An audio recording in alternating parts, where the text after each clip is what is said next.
And sige, tuloy natin yung discussion natin last time. Okay, so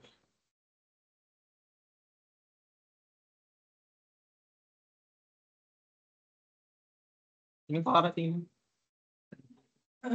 dala sa yes.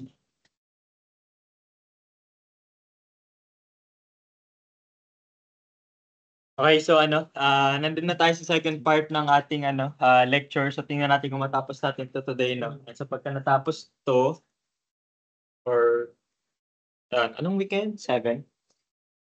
6? Diba? Tapos na tayo ng module 2. Ano pala, so gawin lang natin siguro muna, no? Medyo mahaba pa yung time natin, no? Recall tayo ng konti doon sa na-discuss natin last time.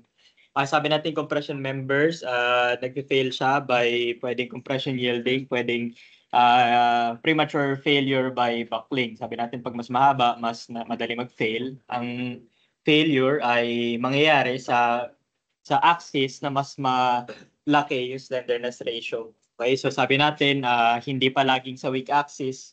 Tama ba?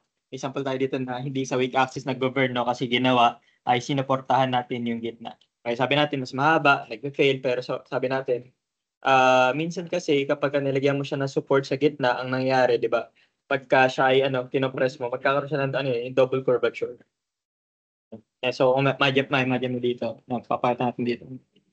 So pag supported siya dito, so nagkakaroon ng ganyang fail. So magandang ma-imagine siya. Okay, so yun lang. Ano pa bang ibang sabihin natin dito? Okay, so yung method na ginamit natin for the calculation is based on the calculations ng NSCP 2015. Okay, makikita natin dito that the procedure is pwedeng LRFD, pwedeng ASD, di ba? Ano pinagkaiba nila? Yung factors lang, di ba? So nakamultiply ka ng 0.9 para sa LRFD, 0.6 naman sa ASD. Tapos na-mention ko last time yata na parehas lang siya doon sa tension, di ba? Na may 0.9, 0.6. Pero parang mali yata yung nasabi ko about doon sa rupture, no? Mas kamukha siya nung yielding. Okay, hindi siya kamukha nung tawag dito ng tensile fracture. Kasi tensile fracture is 0.75 and 0.5, di ba? Okay, ang failure kasi nito is, di ba, sabi natin, if mag-fail man siya, compression yielding. Okay? And so design of compression member, sabi natin hindi natin siya isasama. Okay? So kasi papasok natin siya doon sa other course, yung elective mo which is CE 163-3. Okay? So design of steel structures. Doon natin papasok yung mga ganyan na procedure na iterative na meron kang load tapos bibigyan ka ng pagpipilian tapos bibigyan ka ng ng sabihin yung section na adequate. So titingnan mo, 'di ba? Kung ano yung pinakamaliit na magsasatisfy do sa requirements natin. Okay? Kaya gusto ko lang na share tong NSCP 2001 approach. Okay, dati kasi nung nagre-review ako, merong parang misconception na sabi nila kapag kapag NSCP 2015 daw, LRFD daw 'yun. Tapos pagka 2001 daw, ASD daw 'yun. Okay, so may ganung sinasabi na LRFD, ASD is depende sa code. Pero nakita natin, 'di ba, na yung code na pinag-uusapan which is ito din yung nandun sa NSCP, pero ang NSCP is nga lang na naka-metric nga lang. Okay, ito yung procedure sa NSCP, and yung procedure niya can be applied sa LRFD and sa ASD. Okay, noong unang panahon wala namang LRFD So kung titingnan mo yung natin, yung 2000 approach natin, okay, ito yung nakalagay. Sabi doon, allowable stresses ay equal dito. So sabi natin, di ba, nanggaling pa rin siya doon sa equation na pi squared E over the slenderness ratio squared. Kaya sabi dito, ang critical slenderness ratio daw ay nangyari kapag yung stress natin ay equal sa half ng yielding stress. Okay, yun yung definition ng 2001 code natin. Okay, so kapag ito in algebraic manipulation mo, di ba ito din yan? Ayan. Di ba, yung slenderness ratio, sabi critical slenderness ratio, yung CC. And so ito, papalitan mo lang ng CC. And so kapag tas yung FE mo magiging 1/2 FY. Okay, by algebraic manipulation, makikita natin that the critical slenderness ratio will happen at this value, which is the square root of 2 pi squared E over FY. Okay? Ayan. Tapos kapag kukunin mo naman yung yung capacity, meron ka lang daw dalawang types, no? Sabi, naalala nyo, last time pinag-usapan natin, yung pagpipilian mo? Elastic tsaka inelastic column. Okay, nung unang panahon, no, yung 2001 code, okay ka na ba nun? Boy, kailan ba birthday? 2003, 4. Okay. Ayun na. Okay, so mas matanda pa sa inyo to, no? Okay, so ano siya, yung 2001 code natin, ganito niya kina-compute yun. Bakit natin sinishare to? Baka lang ibalik. No? I mean, ano kasi yan eh, no, nung time namin, ano pa yan, medyo vague pa siya. Okay, paanong vague? Ano kasi, di ba meron silang question bank? Okay, tapos ano, ang nangyari, may times na lumalabas yung code ng 2001, may times na lumalabas yung code ng 2015. Okay, so mas maganda kung familiar ka parehas. Okay, ang anong point nito, kung makita mo, ganun din siya eh. Ano din, ganun din, di ba? KL over R, di ba? KL over R ko compare sa limit. Anong limit niya? Yung critical slenderness ratio. Yung ginawa natin last time, anong naalala mo? Sabi niya, square root of, 4.71, di ba? 4.71 square root of E over Fy. Dito, CC daw. Ano yung CC? Square root of 2 pi squared. Try nga natin. Ano bang value nun? Natin na square root ng 2 pi squared. Square root ng 2 pi squared is 4.44, no? So, malapit lang, no? So, basically, parang halos parehas lang yung yung solution niya. Okay, pinagkaiba niya yung formula. Okay? May na-share na ba ako about sa board exam? Sa pagsaulo ng sa pagsaulo ng mga formula? Wala. Okay. Nung nung nagre-review ako para sa boards, no, kapag sabihin sa'yo dun, no, kapag ka magre-review ka para sa boards, sa board exam, pagdating sa design, ibibigay sa'yo yung mga formula. Okay? Pero hindi palagi. Okay? Merong mga times, no, na magbibigay ng questions tapos hindi bigay ang given. Hindi bigay ang formula. Okay, bakit? Kasi merong mga formula na based on understanding natin na sobrang simple, no, na dapat alam mo, katulad ng halimbawa sa beams, 'di ba? Yung minimum AS, maximum AS, hindi na ibibigay sa iyo. Yung mga ganun simpleng formula, 'di ba? Yung sa columns, no, sa RCD columns, maximum area, minimum area or ratio, 'di ba? Yung mga yun hindi na nila ibibigay. Ang binibigay nila usually yung mga complicated, 'di ba? Halimbawa, shear, mga ganyan, di ba? Yung mga reinforcement for seismic detailing, mga ganyan, binibigay nila yan. Okay, pero there are times nga na hindi, no? Katulad ng isang case ng ng um, I think November 2018 yata, 2018 na nangyari, merong dalawang situations sa steel sa design na every situation kasi doon 3 points. So, nangyari, dalawang beses lumabas itong steel column na to. Okay, kung makikita mo, 'di ba? Sobrang dali lang naman ang solution niya eh. Paano ba yung solution niya? Kunin mo yung limit, 'di ba? Parang last time lang na pinag-usapan natin. Kunin mo yung limit. Pag nalaman mo yung limit, magagamit mo yung tamang formula. Ano yung tamang formula? Dalawa lang yung formula eh, 'di ba? Ito or ito. Yung isa is Euler buckling stress over the factor of safety. Kung long column siya, ang factor of safety is 23/12 or 1.92. Okay, kapag ka nandun ka naman sa intermediate column or yung mga column na hindi masyadong mahaba, ang formula daw is ito, yung 1 minus 1/2 ng slenderness ratio squared times the ratio of Fy over Fs. Okay, ngayon yung Fs mo is itong mahabang formula na ito. Okay, so ipa-plug mo lang doon. Okay, so ganun lang siya kasimple. Tama ba? Madali lang sundan yung formula or yung procedure. Di ba? Pipili ka lang kung anong method, gagamitin mo kung anong formula yung kailangan. Okay, madali sana siya kung given yung formula. Ang problema, nung time na yon hindi siya binigay. Okay, so ano nangyari? Okay, for that certain problem or certain board exam, 'di ba? Kahit kanino ka magreklamo, walang papansin sa doon, 'di ba? Kahit magreklamo ka sa PRC, wala 'yun. Okay? Kasi yun eh, hindi naman sila required eh. Trip lang nila ibigay ko ano yung mga tips na ibibigay nila. Okay, pero kapag hindi nila binigay 'yun, wala na. Okay, and 6 points over 75 points is almost 10%, 'di ba? Ilan yun? 6 over 75 mo, 'di ba? Eh kung hindi mo alam kahit isa doon sa mga tatlong tinanong, 'di ba? Which is kailangan mo ma-solve yun gamit itong formula na to. 'Di ba? Nawalan ka na agad ng 8% ng grade mo sa design. Okay, 8% times 0.35 is 2.8% ng total grade mo. 'Di ba? Eh sa board exam, 'di ba, yung mga top notcher, 'di ba? Yung ang mga rating no, kunyari 93, top 1, top 10 mo nasa 92, 91, 'di ba? Mga 2% difference, 'di ba? Etong certain question na 'to, yan yung nag-make or break nung nila, nung ranking nila, 'no. Okey, so ano yun, it's either alam mo or hindi, 'di ba? Okey, so ano yung point ko dito, and so pagdating mo sa exam, 'di ba, alam niyo naman sobrang dami ng mga formula, 'di ba? Sobrang dami ng mga formula. Okey, ikaw bahala kung paano mo siya didiskartehan, okey? Maraming formula, math, 'di ba, math, siyempre design, kasama din yung design. Okey, tapos yung mga mechanics mo siyempre mga moment of inertia, mga ganyan, yung mga basic, Arrhenius theorem, iba't ibang bagay pa. Yung mga velocity, 'di ba, yung mga mekto mo, mga tangent, yung mga ano tawag dito, mga projectile, hindi na ibibigay sa'yo yun. Okey, ibibigay sa'yo yung mga code lang. Okey, pero paano kung hindi kasama yung code? Okey, so ayan, so, risk mo yan 'no, depende yan sa'yo kung paano mo siya aralin. Okey, pero ang suggestion ko lang naman, kapag mag-aaral kayo for the boards, okey, ilang beses niyo ba ite-take yung boards? Isa lang, 'di ba? Dapat, okey, isa lang.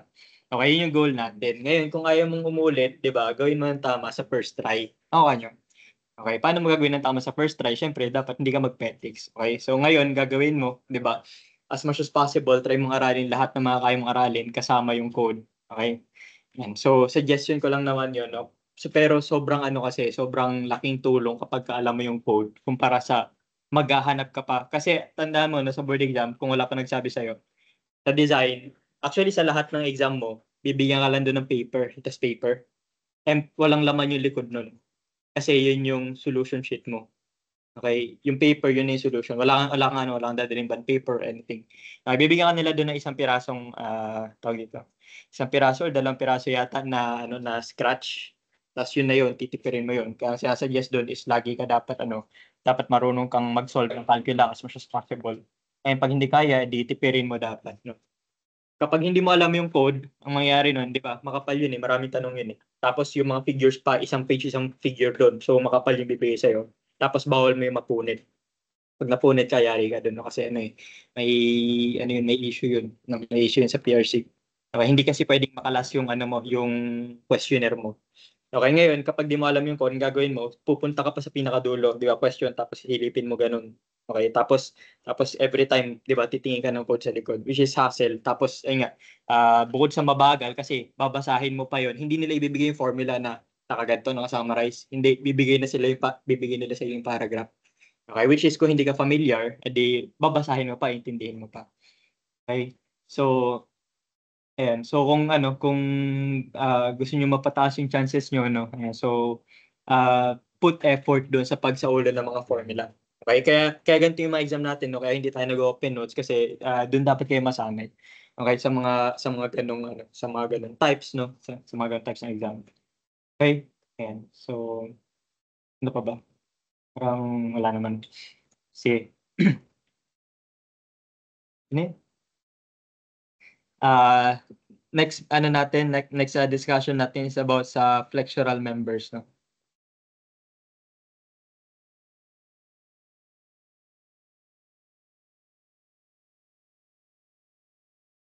Ayan, so, discuss natin 'to 'no. Friday hindi tayo nag-meeting 'no? Okay, so, flexural members tayo 'no, so flexural members are, ano sabi natin, bending members, flexure is bending, 'di ba? Okay, beams are structural members that support transverse loads and are therefore subjected primarily to flexure or bending. Halimbawa, ito yung beam. Okay, sabi meron ka daw load na transverse, meaning kung ito ang longitudinal axis, ito yung transverse na pababa. Okay, kung pababa siya, anong mangyayari? Magbe-bend siya, 'di ba? Yung sinasabi, subjected siya sa flexure or bending. Okay. If a substantial amount of axial load is also present, the member is referred to as a beam column. Na-discuss natin last time, di ba? That members, no, that are na-experience sila ay mga compression pero nagbe-bend din sila, tawag sa kanila ay beam column. Okay, din sinasabi niya dito. Okay, ngayon ang sinasabi pa niya is that kung meron kang beam, okay, hindi porke beam siya ay wala na siyang axial load. Okay, kaya niya sinabi na specifically ganyan. Okay, bakit? Kasi there is a tendency na yung beam mo medyo malaki yung axial load, no? Okay, so mangyayari yan, possible halimbawa meron kang mga column na naka-incline kasi trip ng architect, 'di ba? Meron kang beam, meron kang column na naka-incline, no, parang naka-diagonal ng konti. Ayan, so ang mangyayari nito, yung horizontal component ng column mo, ang magre-resist nun is yung beam mo. Okay, kung yung beam mo nagki-carry ng horizontal force na yon, edi ang mangyayari, subjected din siya sa compression, di ba? And so ano siya, kailangan mo siya i-design for combined axial and bending. Okay, although some degree of axial load will be present in any structural member, in many practical situations, this effect is negligible and the member can be treated as a beam. Okay, so sabi kapag ka maliit lang yung axial load, di ba? Meron kasing value yan. Okay, for compression members ng concrete, I think that is 10% ng FCAG or yung niya, yung compression capacity no section. By 10%, I think that is 0.1 yata, 0.1 or 0.2, no, 10 or 20%. Kung maalala masyado. Anyway, sa steel ganun din, no, may mga limit din tayo na chine-check no to determine if kailangan siya i-design for combined axial and bending. Okay, so beams are usually thought of as being oriented horizontally and subjected to vertical loads, no, but that is not necessarily the case. Okay, so a structural member is considered to be a beam if it is loaded so as to cause bending. Ang sinasabi, as long as nagbe-bend siya, kahit nakatayo, nakahiga, nakatabingi, basta nagbe-bend, no, kapag steel ang pinag-uusapan natin, no, steel kasi medyo loose yung term, no, basta nagbe-bend, beam ang tawag natin sa kanya, no. Okay, beam. Kaya nga yung column na nakatayo pero nagbe-bend, beam column din siya, di ba? Kasi beam din siya. Hindi na siya basta column. Okay, so para makuha natin yung yung design natin, di ba? Para natin masabing adequate siya, so kailangan natin satisfy ito. General naman to, di ba? Sabi natin, di ba? The load should be less than the capacity.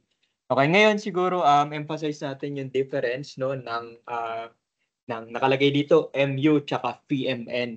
Okay, anong MU? MU is the ultimate moment. Okay? Anong tawag doon sa VMN?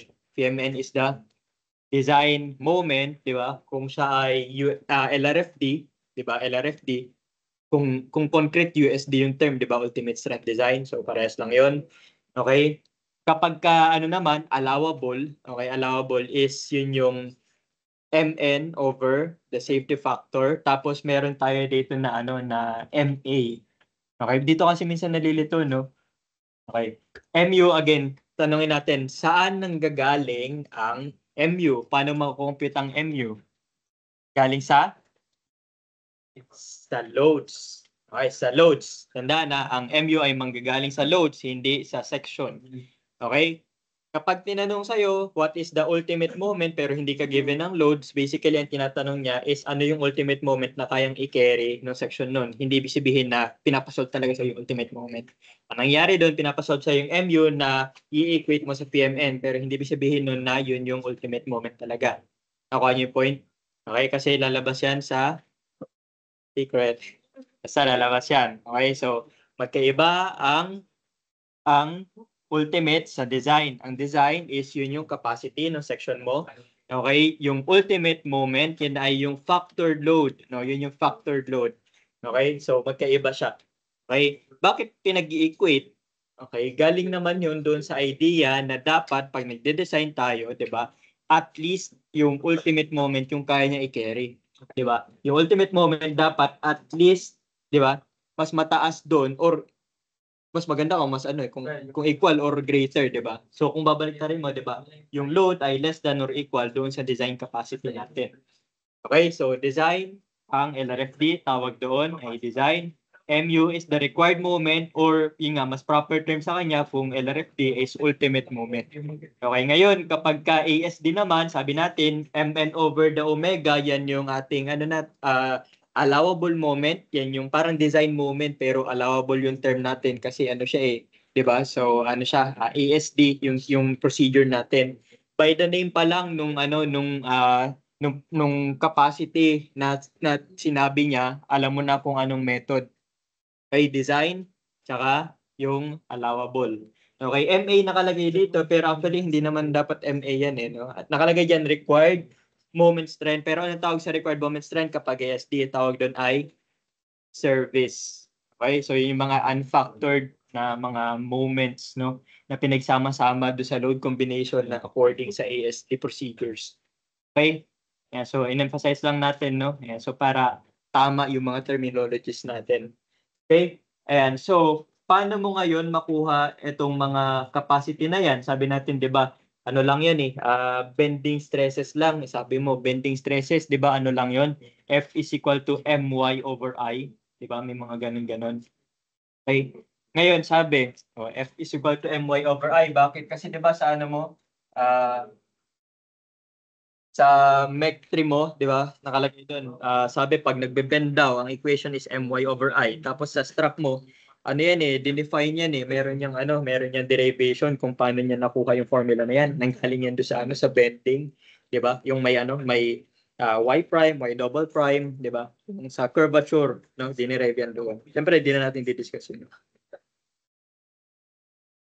Nawala yung ano ko. Anyway, so meron tayong other property, no? Ang tawag natin sa property na yun is yung S, which is the section modulus, no? Section modulus is given by the I or moment of inertia over Y. Okay, Y is the distance of the neutral axis from the fiber na kino-consider. Okay? And so halimbawa, sabi dito, so basahin natin. Okay, to be able to determine the nominal strength Mn, we must first examine the behavior of beams throughout the full range of loading, no? From very small loads to the point of collapse. Okay, for linear elastic material, naalala mo elastic elastic behavior, ganito ang equation natin no, ng bending for elastic behavior. Okay, and small deformations, the bending stresses will be as shown, sabi, with the stress assumed to be uniform across the width of the beam. Okay, so ito yung stress diagram natin, no? Ano mapapansin natin dito? Okay, yung stresses ay habang lumalayo sa neutral axis, lumalaki siya, no? Lumalaki yung stresses habang lumalayo sa neutral axis. Okay, kita mo naman dito, 'di ba? 'Di ba sabi natin dapat marunong ka mag-intindi ng formula, dapat naintindihan mo kung ano yung relation ng mga factors or mga variables mo sa isa't isa. Bending stress, tapos numerator ang moment, numerator yung y, di ba? Denominator yung I. Ano ibig sabihin nun? The greater the moment, the greater the stress, di ba? The farther yung fiber na kino-consider, di ba? Mas malayo sa neutral axis, mas malaki yung stresses, di ba? Mas malaki ang stresses daw sa mga malalayong parte. Okay, tapos nasa denominator yung I, ano ibig sabihin nun? Di ba? I is the resistance to bending, no? Mas malaki yung I, mas maliit ang stresses, no? Mas maliit ang moment of inertia, mas malaki ang stresses. Okay, maximum stress will occur at the extreme fibers, no? Pinakamalayong mga parts, no? Where Y is maximum. Okay? Ayan, so sabi dito, the given equation is valid as long as the loads are small enough that the material remains within its elastic range. Okay, so ito ay workable hanggang sa elastic range, no? Sabi dito, for symmetrical sections, Sx will have two values, one sa top extreme tapos one for the bottom. Okay, so dito kasi sa sample dito, so meron ka diyan I-beam di ba? So ang nangyari diyan, di ba? So yung yung neutral axis mo, syempre nasa gitna lang. Okay? Pero what if ang pag-uusapan natin ay T section, okay, yung WT. Yung tinanggalan mo siya ng bottom flange. Nasaan mas malapit yung neutral axis? Sa taas o sa baba? Sa taas. Bakit? Ha? Mas malaki yung mas. Mas malaki yung? Mas ma Bakit? Bakit? Mas mataas yung nasa taas ng triangle? Ang tanong, nasaan ang neutral axis ha? Nasa mas mataas o mas mababa? Ano ba ito, di ba? Tinanggal ko to. Nandito or nandito? Sa taas. Bakit nasa taas? Kasi okay yung area. Okay, mas marami kasing area sa taas, di ba? Pwede mo kasing i-imagine yung centroid as average eh. Di ba? Average ng section, yung average ng area. Nasaan yung gitna ng mga area na to? Siyempre, kung yung web lang ang pag-uusapan, nasa gitna. Eh, meron kang area sa taas dahil sa flange eh. Di ba? So, ang mangyayari, mas marami ka ng area sa taas, aangat ng konti yan. Di ba? Ayan naman. Ubusan naman ako ng ink. Ayan, so nandito siya. Ngayon, ang problema nito, di ba? Sabi my over I. Anong y? Di ba? Yung taas o yung baba? Kasi dalawa na yung value mo. Okay? Ano yung pag-uusapan natin na y? Yung mas mataas o yung mas mababa? Yung mas? Ha? Mas mataas. Di ba? Sabi natin, mas critical yung mas malayo. Ano ba yun? Tara lang. Ito. Ay. Hindi ako naubusan ng panulat. Nakukuha ba? Gets ba? Sundan? Okay. So yun, no, sabi natin, nakalagay naman dun, no, sabi, maximum stresses will occur at the extreme fiber where y is maximum. Okay, so in this case, ang pag-uusapan natin na y is yung distance sa bottom kasi yun yung mas malayo. Tama? So, kapag kukumpitin mo siya gamit yung section modulus, meron ka ring dalawang y values. Ano yung y value na gagamitin mo? Yung mas mataas o yung mas mababa? Yung mas mataas kasi nga yun nga yung critical eh. 'Di ba? So kapag gagamit ka ng SX, nakalagay diyan, 'di ba? SX yung mas mataas. Okay, yung nasa baba yung mas mataas. 'Di ba? Mataas, mas malaki ang value nung nandoon sa distance sa baba. Okay, for structural steel, this means that F max must not exceed Fy and the bending stress must not exceed this value. Okay, so ito yung pinakamataas na capacity natin before mag-yield yung section natin, yung part ng section natin. Okay, so, sabi, i-imagine mo daw, sabi, a simply supported beam with a concentrated load at midspan, sabi, is shown as successive stages of loading. Okay, once yielding begins, the distribution of stress on the cross-section will no longer be linear and the yielding will progress from the extreme fiber towards the neutral axis. Okay, basahin natin, no, ano nangyari dito sa figure. Kaya nangyari dito, okay, meron kang load, di ba? Tapos, unti-unti siyang tinaasan. Okay, so dito, ayan, nilagyan natin ng load pero hindi pa siya nag-yield. Tinaasan natin yung load to the point na nag-yield na, ayan, no, F is equal to Fy, no, nag-yield na yung pinakataas. Siyempre, kung symmetrical yan, pati yung baba nag-yield na rin yan kasi equal stresses yan. Okay, tas dadating yung point na taasan mo pa yung forces, ang mangyari, mag-yield na hindi lang yung pinaka-extreme fibers. Makikita mo dito, di ba, nagkakaroon na ng ano, parang flat part. Okay, ito yung mga part na nag-yield. Okay, so makikita natin na dito, yung shaded part, yung yielded part, yan yung ano, umabot na siya doon sa web. Okay, tapos kapag nilakihan mo palalo, no, ano mangyari, mag-yield na yung buong section.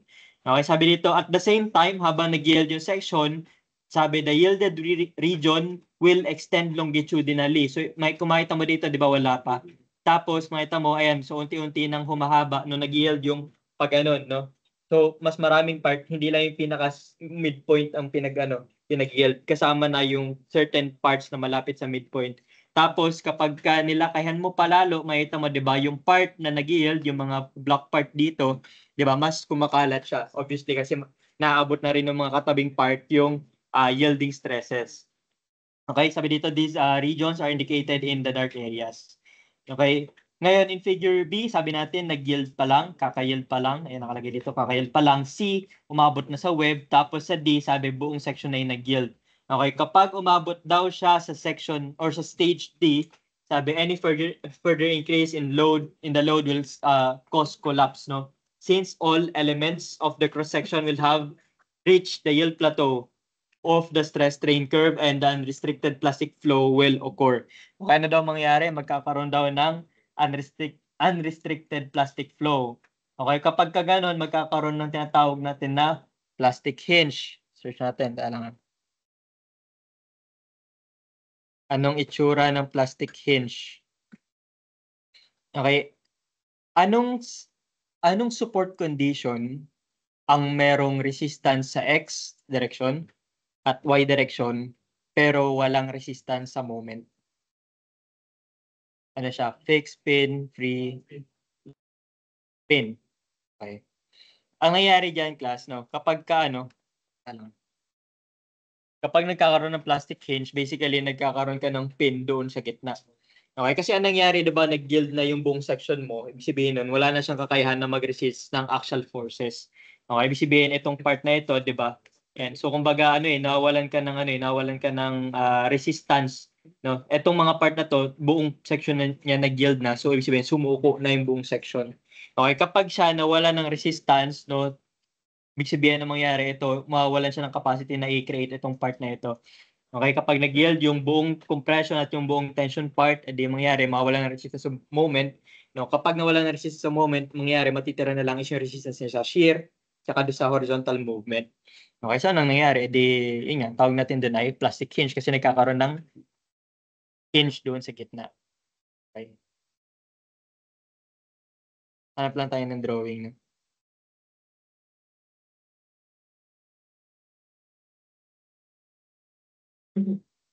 Okay, ito yung itsura ng plastic hinge.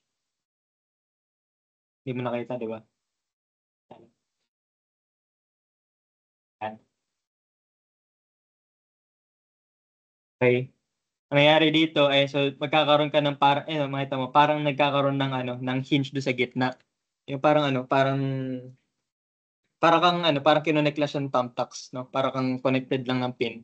Na-imagine mo para ka parang itong dalawang to, di ba? Itong dalawang to, tapos ang nangyari, connected lang siya ng ng pin lang. So wala siyang resistance sa bending, so nagmo-move siya, pero hindi siya napuputol. Di ba? Pero ang nangyari, di ba? Wala siyang resistance sa bending. No? So pwede mo siyang mabali ito sa part na yun.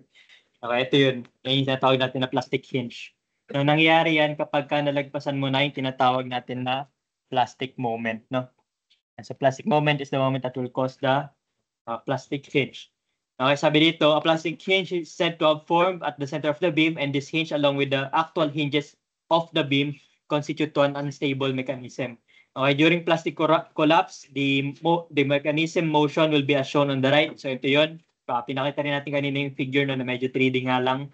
Okay. So, structural analysis based on the consideration of collapse mechanisms is called the plastic analysis. Okay, plastic analysis yung tawag natin. Alam mo elastic analysis, ito yun, di ba? Kapag plastic analysis naman, ito naman yun. Okay, ganyan yung behavior, no? Ganyan yung figure na pinag-uusapan. Okay, so sa plastic analysis, hindi nagbabago yung stresses. Okay, sa plastic analysis, lahat ng part ng section nag-yield na. Okay, and so plastic moment capacity is which is the moment required to form the plastic hinge can be easily computed from a consideration of the corresponding stress distribution. Yun. Okay. The compressive and tensile stress resultants are shown. Now, where AC is the cross-sectional area subjected to compression and 80 naman yung sa tension. Okay, ano makikita natin dito? Okay, naalala mo para siyang RCD. Mukha ba siyang RCD? Yung 'di ba naalala mo sa RCD, yung sabi capacity, yung MN mo, 'di ba? Naalala mo? Tapos meron ka ditong bakal, 'di ba? Ito ay compression, 'di ba? Compression, ito yung tension. 'Di ba? Tension mo is AS FY. Ito 0.85, naalala mo? F prime C A B. Tapos yung distance nila is sabi kung A to, 'di ba? Ano siya? D minus A over 2. Naalala mo? Okay. Tanda mo? Di mo natanda kasi tapos na eh, di ba? Tapos na. Okay, yun yung problema natin, no? Guys, huwag niyong kakalimutan yung mga concepts. Okay? Hindi pwedeng pagkatapos, tapos na. Kakalimutan na. Tanda mo, may boards ka pa, no? Okay, madali siya makalimutan kung hindi mo siya naintindihan talaga. Diba?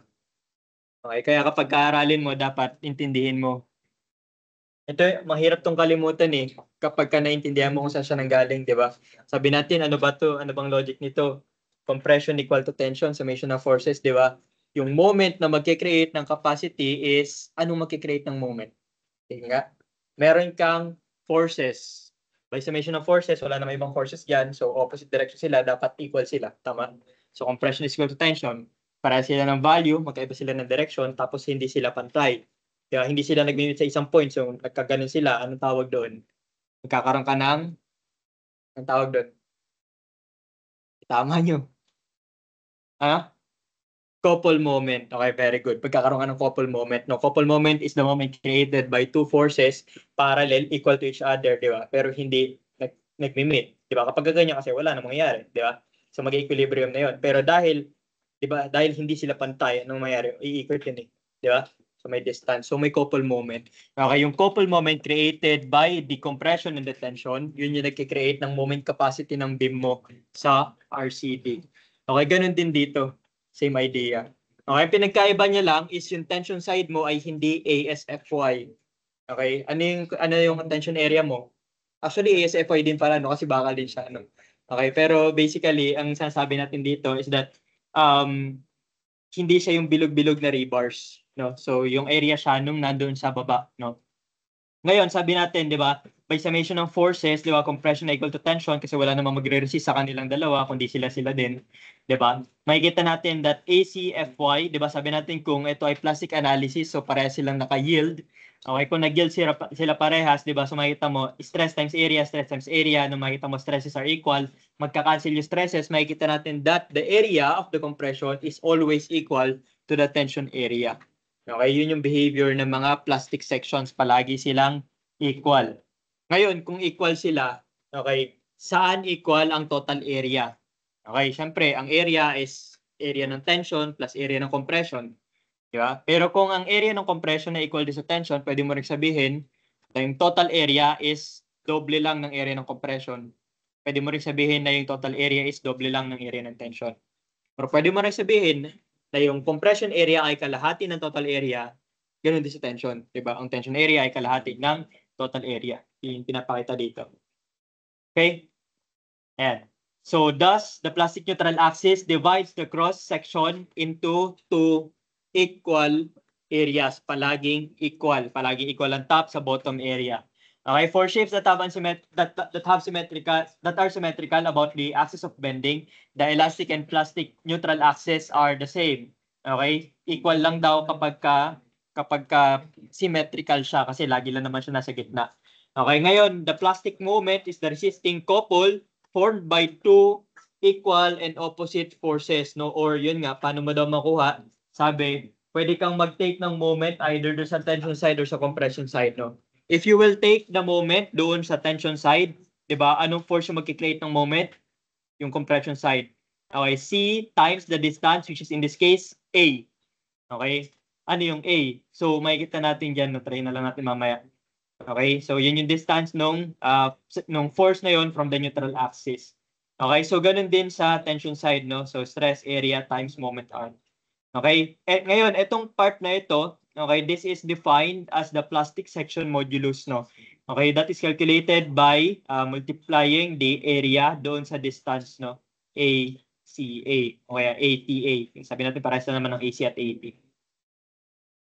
Okay, example problem 1, sabi, compute the elastic section modulus and the yield moment. Tapos pangalawa, compute the plastic section modulus and the plastic moment. Okay, so sabi ang section doon natin ay A572, ang Fy niya ay 50 KSI. Okay, paano mo yan makuha? Tanda mo to? Tanda mo? Dapat, no? Dapat. Ngayon, kung hindi mo tanda, kunyari, tanda mo. Okay. Solve natin. Okay. Hindi mo alam yung moment of inertia niya. Okay, built-up section kasi, hindi binigay, di ba? So, binigay sa yung dimension. Paano mo yan pupunin? Okay, para makuha mo yung moment of inertia ng buong section, kailangan mahanap mo muna nasaan ba yung neutral axis niya. Tama ba na yung neutral axis niya ay nasa gitna lang? Yes, bakit yes? Kasi pantay lang symmetrical lang di ba? Nasa gitna lang. Ngayon, kapag hindi symmetrical, anong gagawin mo? Magbabarinions, very good, Barinius theorem, no? Pero dito, nasa gitna lang, symmetrical lang. Okay, so alam natin gitna siya. Okay, ngayon kailangan mo yung moment of inertia nung buong section. Alam mo ba ang moment of inertia ng letter I? Alam mo? Hindi mo alam, di ba? Hindi natin alam. Pero alam natin yung, hindi pwede ibigay. Wait ko nun, di ba? Hindi pwede yun. Hindi mo alam yung moment of inertia ng letter I. Pero alam mo yung moment of inertia ng rectangle. Okay. Ilang rectangle nakikita mo dyan? 3. Okay, so try muna natin yung gitna. Okay? Yung gitna is base times height cube over 12. Ang bending niya ay about x-axis. Na-discuss natin yung about, di ba?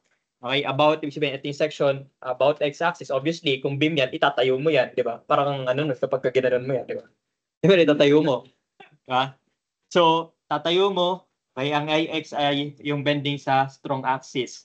Okay, ang base niya ay 0.5, ang height niya ay, yung web muna pinag-uusapan natin ang base ay 1/2 inch or 0.5, ang height ay 1 foot, so that is 12 inches, base times height cube over 12. Ngayon, ang sabi, kung yung neutral axis, yung shape na yon ay hindi naka-align doon sa neutral axis ng buong section, kailangan mo siyang i-transfer. Naalala mo yun? Ita-transfer mo. Ngayon, ang tanong, yung neutral axis ba ng web ay parallel doon sa neutral axis ng buong section? Nasa na neutral axis itong rectangle na to? Ito, itong nasa gitna na to. Nasa neutral axis ito? Nasa gitna lang din, di ba? Symmetrical eh. Di ba? So, ibig sabihin, yung neutral axis niya, nagko-coincide na doon sa neutral axis ng buong section mo. Okay na yan. Yun na yun, BH cube over 12. Ngayon, meron pang iba. Ano pang iba? Yung flange mo. Magaling din, BH cube over 12. B, yung 8. Okay? Yung height ay 1. So, B, H cube over 12. Pero, sabi natin, di ba, kailangan mo yung neutral axis, kailangan mo nung moment of inertia nung buong section, para makuha mo yun, kailangan lahat sila, moment of inertia nila, about doon sa axis na pinag-uusapan. Okay? Ito yun, yung neutral axis. Yung neutral axis nito ba, or rather, yung centroid ba nito, nagko-coincide na doon sa neutral axis natin? Hindi pa. Di ba? Andito yung centroid niya eh. Ano ba sasabi ko kanina? Neutral axis, no? Hindi pa rin neutral axis, centroid. Centroid ng shape. Centroid ng shape doon sa neutral axis. Okay? Yung centroid ng shape na to ay wala doon sa neutral axis ng section. Okay? So, ita-transfer mo siya. Okay? Paano mo ita-transfer? Yun yung nakalagay A, D squared. Okay? Area is 8 times 1. Okay? Distance is, kung ito ay 1 foot, so half is 6 inches. Okay? Plus, bakit 0.5 lang? Bakit hindi 1? Thickness, kalahati. Okay? Kasi nasa gitna lang ang neutral axis niya. Ay, sorry, yung centroid niya. No? So, ita-transfer mo lang, di ba? So, 6.5 squared. No? Ngayon, meron ka pa sa baba, kaya meron kang times 2 dito. Tama? Kasi top flange, bottom flange, doon nakuha yan. So, ang total moment of inertia mo is 749. Okay? Sabi, to get the stress, di ba? F is equal to my over I. So, pwede mong gamitin yung SX. Sabi, pwede mong gamitin din naman diretso yun, no? My over I. Pero pwede mo rin gamitin yung SX. Ngayon, ano yung SX? Yun yung I over the pinakamalayong Y. Okay? Ano yung pinakamalayong Y? Parehas lang naman, di ba? Symmetrical lang eh. So, 6 plus 1, 7. No? Okay. So, ang SX natin, the section modulus is 107. Ba't natin sinolve kasi tinanong eh. Okay, pero kung hindi tinanong, pwede mo nang gamitin no, my over I na lang. Tama ba? Pwede mo diretso yun eh. Okay, pero tinanong yung SX, edi solve mo na lang. Okay, so sabi, F is equal to my, di ba, over SX. Itong Y dito, subscript yan, no? Ibig sabihin yan, yield, no? Hindi yan yung Y na distance. Okay? Ito yung yielding stress, so ito yung yielding moment, di ba? So, mangyari, and so ito equation, sinimplify natin. Okay, by algebraic manipulation, the yield moment is FY-SX. Fy is 50 based sa given, SX yung na-solve mo, mukha mo.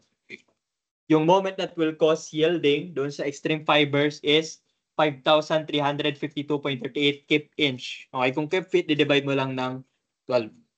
Okay? Simple, tama ba? My over I, basic ano lang, basic MEC3 lang, no? Okay, ngayon ang tanong, paano naman kung plastic? Okay, sabi natin, to get the plastic section modulus, kailangan mo ng area ng compression or area ng tension, which is sabi natin kalahati lang naman palagi ng total area, tama ba? Sabi natin yun yung nature ng ng mga plastic sections eh. Okay, tapos pangalawa, okay, yung distance. Okay? Yung distance.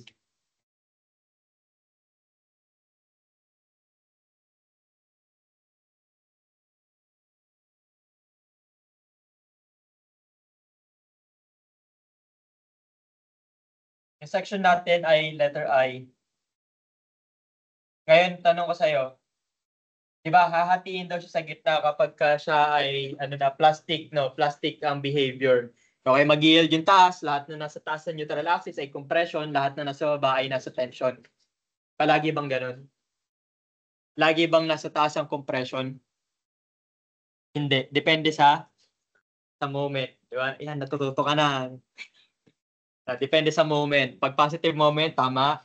Pag negative moment, baliktad. Tama ba? Nalala mo? Negative moment sa cantilever. Di ba? So, hindi mo na kinakalimutan yung mga natutunan mo kay di ba? Kay Sir DP, no? Sobrang mahalaga yung mga concepts sa theory, no? Okay, sabi natin, 'di ba, diyan manggagaling yung decision making mo eh. Kaya makapag-decide ka ng tama kung naintindihan mo yung bagay-bagay.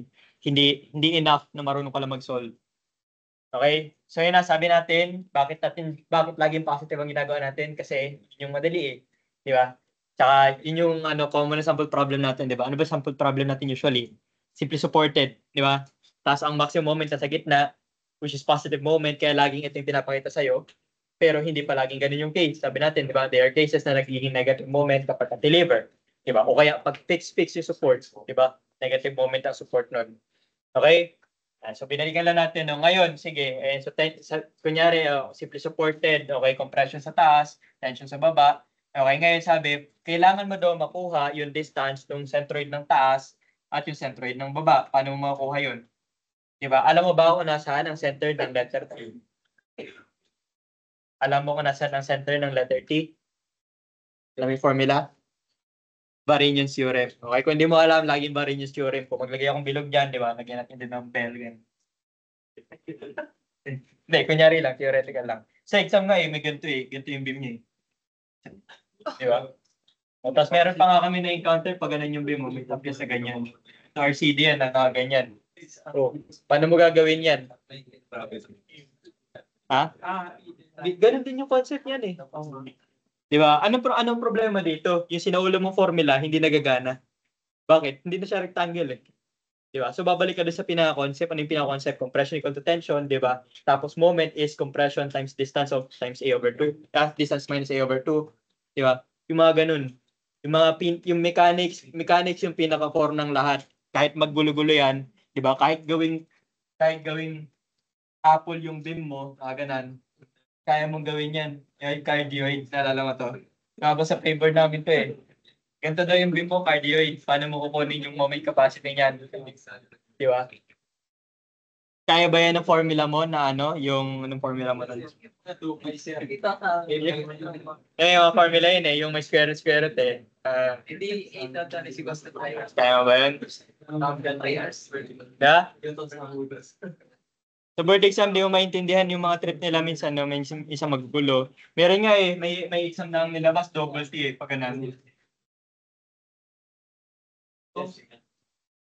Ganyan daw yung beam, tapos may ka dito. May reinforcement ka pa ganun.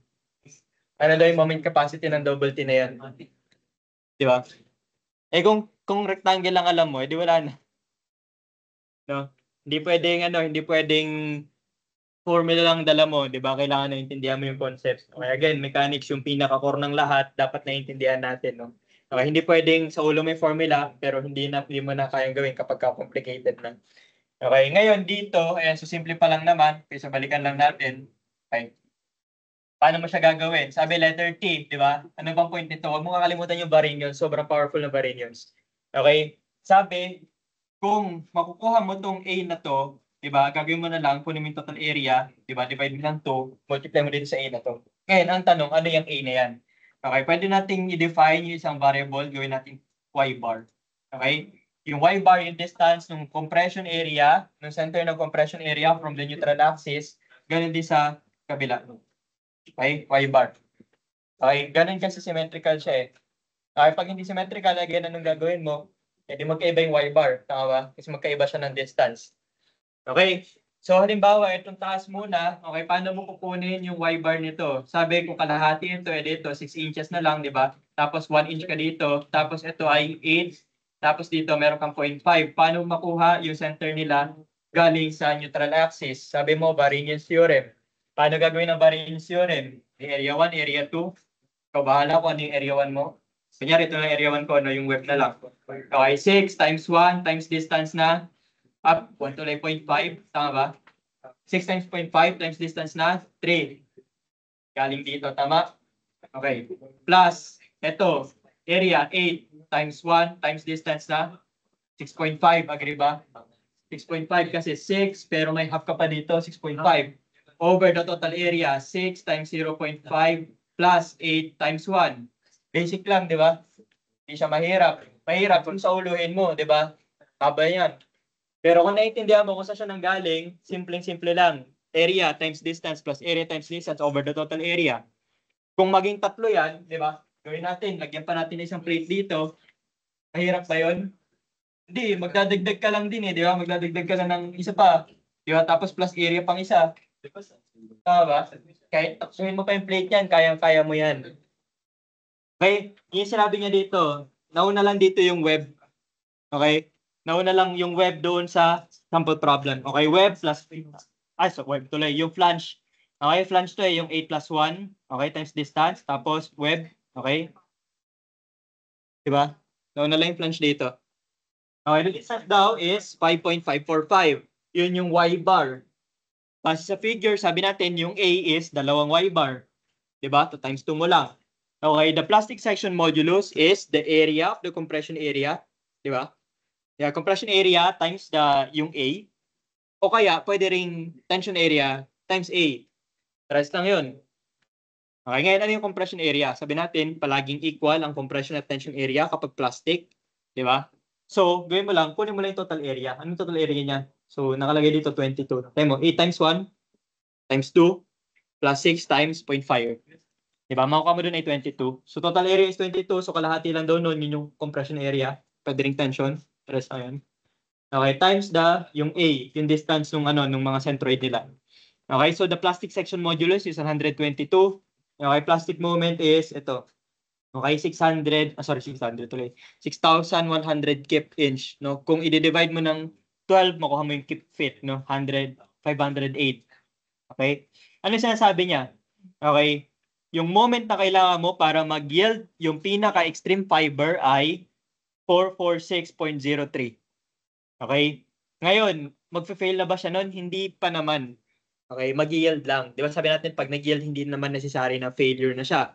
'Di ba? Ano yung total failure? Ano yung total collapse na nangyaring total collapse kapag nagkaroon ng plastic hinge.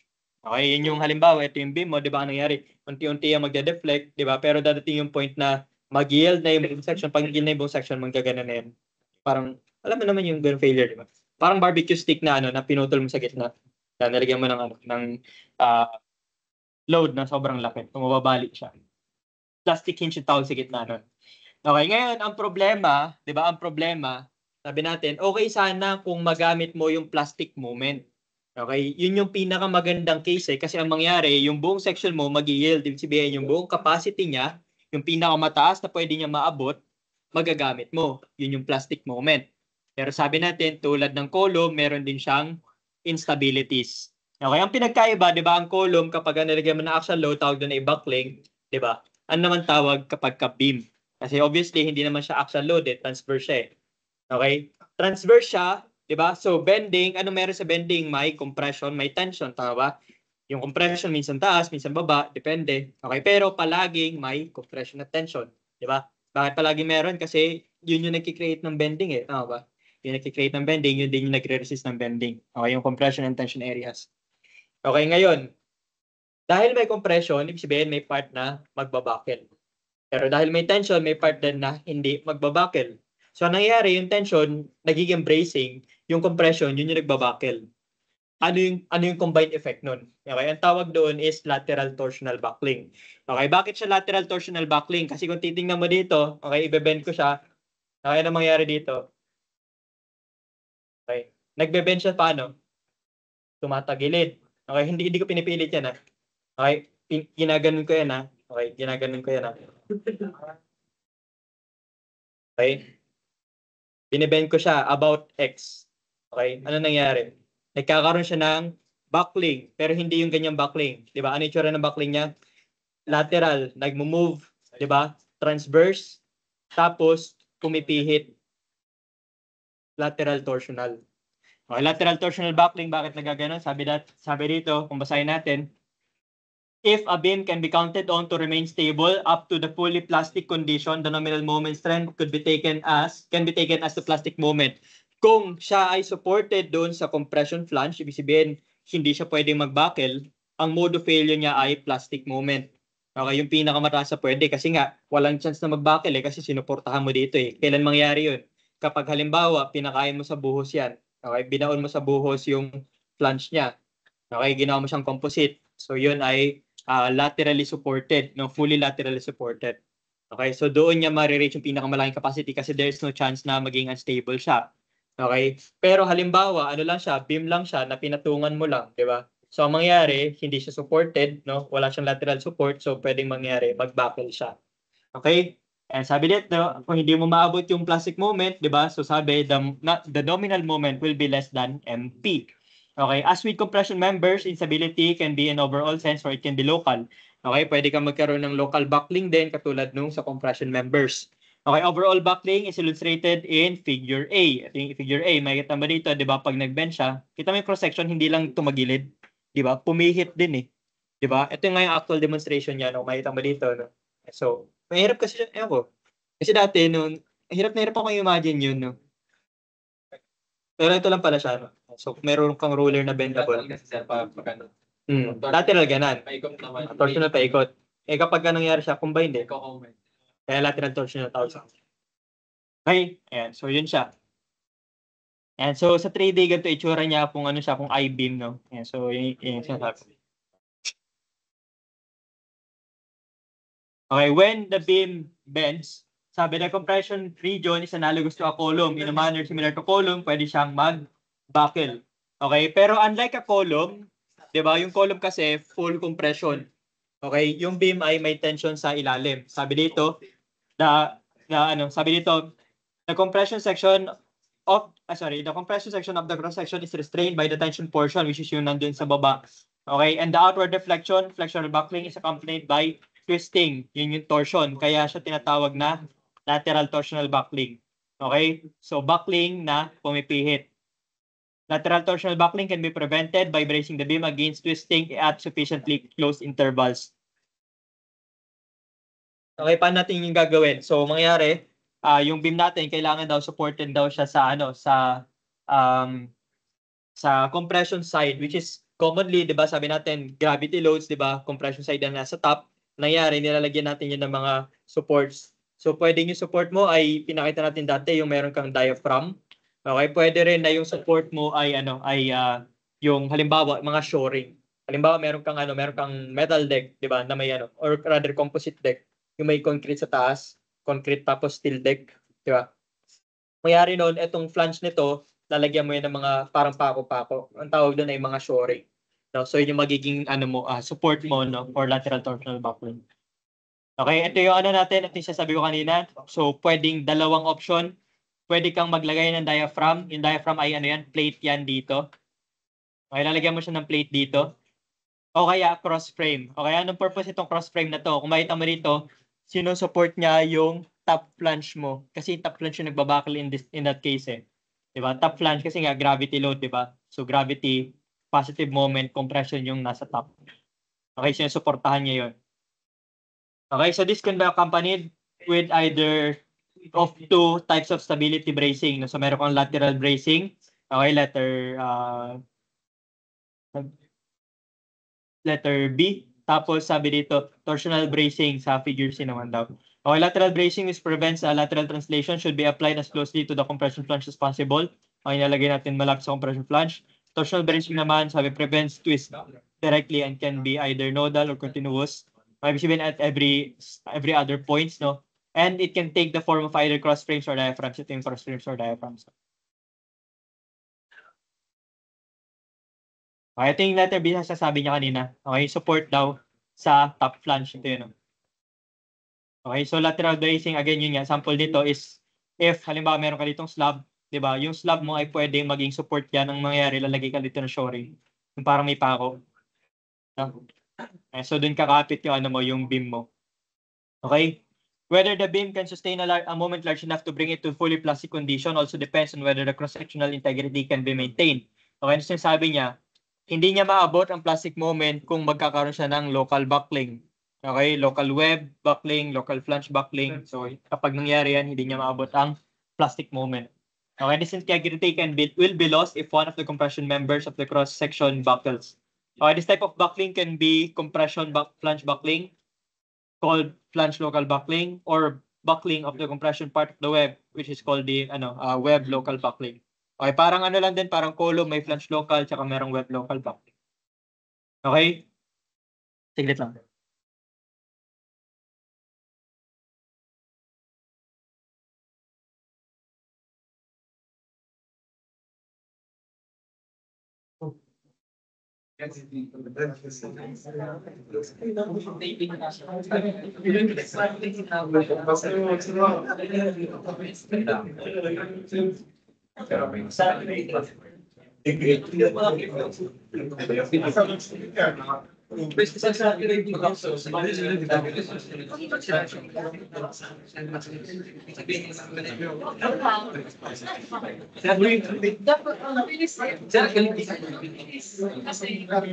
explain na ba? Pati maangas. Kaya doon, kanina sa inyo nila.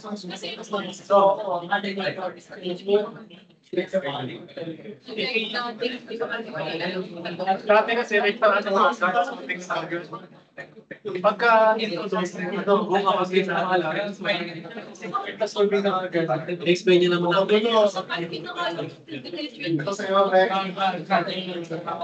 Kasi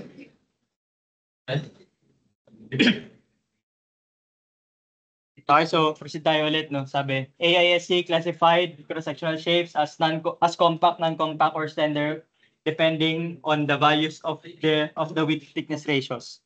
Naalala nyo, ganun din naman sa di ba? Sa compression members, meron din width to thickness ratios. Okay, sabi for I shapes, ganun din, di ba? Projecting flange, BF over 2TF, di ba? Sabi natin B over T. Pero kalahati yun ng BF, no? Tapos H over TW, ganun din, no? Parang sa compression lang din.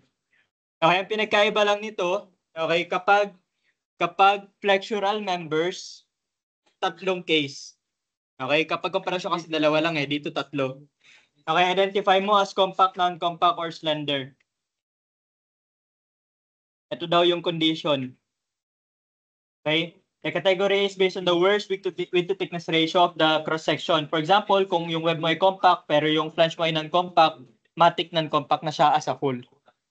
Okay? And the given table also applies to channels except that lambda is BF over TF, no? So iba lang yung formula niya.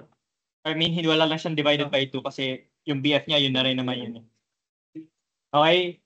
Ang compact shape daw, sabi, a beam can fail by reaching the plastic moment and becoming fully plastic, or it can fail by itong tatlong case na to. Okay? So flange local, web local, saka lateral torsional buckling. Okay, if the maximum bending stress is less than the proportional limit when the buckling occurs, okay, the failure is said to be elastic. Tandaan niyo yun, di ba? Kapag hindi ka umabot doon sa proportional limit, tapos nag-fail na siya, ibig sabihin, hindi siya umabot sa part na nagka-curve. So, doon ka lang sa straight line. So, ang straight line ay elastic. Di ba? So, elastic failure. Okay? Sabi, for convenience, we first categorize the beam as compact, non-compact, or slender, and then determine the moment resistance based on the degree of lateral support. Okay, paano mo raw kunin? Ito daw yung diagram ng capacity niya. Naalala mo yung yung compression members? Compression members, di ba may pa ganun? Okay, ganito naman sa itsura ng flexural members. Ano siya sabi dito? Maabot mo yung plastic moment kapag yung unbraced length mo ay mas mababa sa LP. Kapag lumagpas ka sa LP pero hindi ka lumagpas sa LR, ang nangyayari, nandito ka sa part na straight line siya. So kung straight line siya, basically ang nangyayari, parang ka lang nag-interpolate ng capacity from this value of MP to this value of MR. After ng LR, nakalagay dito, pag lumagpas yung LB mo, yung unbraced length mo sa value ng LR, ang mangyayari, nandito ka na sa curved part na ito, which is the failure sa elastic zone. Okay? Failure sa elastic zone is pangit yun, di ba? Kasi ang nangyayari nun, hindi ka umabot sa proportional limit Kasi mababa lang yung naabot mong capacity, tapos nag-fail na siya. Okay? So, ganun lang sinasabi, no? So, kung mababa, maabot mo yung plastic moment. Okay, kung hindi masyadong mababa yung unbraced length, no, lumagpas ka ng LP pero hindi ka naman lagpas ng LR, bali magkakaroon ka ng lateral torsional buckling pero inelastic, mas mataas ng konti, no? Mas mataas sa diagram. Okay, pag lumagpas ka ng LR, so yun yung pinaka worst case, ibig sabihin sobrang slender niya. No, ano nangyari? Lateral torsional buckling na elastic. Okay? Ngayon, dito tayo medyo mahihirapan, no? Actually, madali lang yung MN di ba? Ano yun, di ba? Bending stress is M over S. Di ba? By algebraic manipulation, moment is F times S. Ganun lang. Ang tanong, ano yung F? Di ba? Yung F, nagbabago, depende sa case. Okay? Yung FCR mo daw, ito daw yung theoretical elastic. Okay, again, itong formula nito ay para sa elastic lateral torsional buckling. Ito daw yung formula. Okay? Meron kang CB, tapos meron ka nito, okay, tapos itong mahaba, no? Yung CB ay given nito, ito ay nakadepende sa condition sa moment diagram, kung ano itsura ng moment diagram mo. Okay, mukha siyang mahirap, pero actually madali lang yan, no? Paano siya papadaliin? Okay, kapag magsaulo ka ng formula, okay, maghanap ka ng pattern. Okay, may pattern yan eh. Okay, pwede mo sabihin, actually, ang napansin ko dyan, maghanap ka na ng relationship ng ng mga formula sa isa't isa. Okay? Dito, ang napansin ko, average lang siya. Average lang siya. Pero alam mo yung weighted average? Yung may weight. Okay? Yung parang times 3 yung weight itong isa, times 4 sa kabila. Tingnan mo to. Ang nangyari, yung max ang weight niya ay 2.5. Yung A at C, ang weight niya ay 3, tapos ito ay 4. Anong total nito? 12. Yung 12 sa taas. 12.5. Try mo, 3, 4, 3. Okay, that is 10 plus 2.5, 12.5. So ngayon, meron ka ng palatandaan, di ba? Na 3, 4, 3, tas 2.5. So yung sum nila, yun yung nasa numerator. Okay, Mmax, ABC. Di ba? Ano yung ABC? Yun yung mga moment doon sa quarter points. Okay, 1/4, 1/2, tsaka yung 3/4. Ang tanong na lang, marunong ka bang kumuha ng internal moments? Pag marunong ka kumuha ng internal moments, madali na siya. Okay? So, madali lang siya. Ngayon, kung pare-parehas daw yan, di ba? Kung pare-parehas daw yung moment, edi 1, 1, 1, magka-cancel lang lahat yan, di ba? 12/12, 1. Okay? Ngayon, ano pa yung magulo dyan? Yung RTS. Okay, RTS squared is equal to the square root of IY CW over SX. Yung IY is yung moment of inertia sa weak axis. CW is the coefficient of warping. Tapos SX yung section modulus. Okay? H is yung D minus TF. Okay? Tapos, yan, substitute mo na lang, no? For doubly symmetric eye shapes, 1 daw ang C na maliit. Yung C maliit dito. Okay? Kapag channel daw, ito daw yung formula. Okay? And so, sabi, if the moment when lateral torsional buckling occurs is greater than the moment corresponding to the first yield, sabi, ang mangyayari, ang strength natin ay based sa inelastic behavior. Okay, the moment corresponding to the first yield is, kanina napag-usapan natin yung yield moment, di ba? Anong yield moment natin? Sabi natin, yun yung moment na magkakos ng yielding, di ba? So, Fy is equal to M yielding over I. Etong Y na to, hindi ito yun, ha? SX. Okay? M subscript Y, hindi yung Y na distance. Subscript Y. Ano yung sabihin yan? Yield moment, stress moment. Yield stress. Yield stress, yield moment. Okay? So, mangyari, yield moment ay equal sa Fy SX. Okay? Etong Y na to ay subscript yan. Okay? Ngayon sabi dito, babaguhin lang natin yung yung subscript kasi magulo, 'di ba? Kapag maraming Y, so ginagamit nila diyan ay R. R yung gamit nila to describe yung yielding part, no? So imbis na Y, gamitin natin ay R. Okay? Bukod doon kasi para ma-differentiate mo yung actual yield moment doon sa moment na ginagamit natin sa design. Anong moment na ginagamit natin sa design? Sabi 0.7 lang. Bakit? Sabi where the yield stress has been reduced. Binawasan. Bakit binawasan? Kasi meron tayo mga residual stresses. Ano yung residual stresses? Kapag minanufacture yung section mo, anong nangyayari? Di ba, mainit, tapos hinuhulma sa roller. Okay, hinuhulma yun. Kapag lumamig yun, hindi sabay-sabay ang paglamig.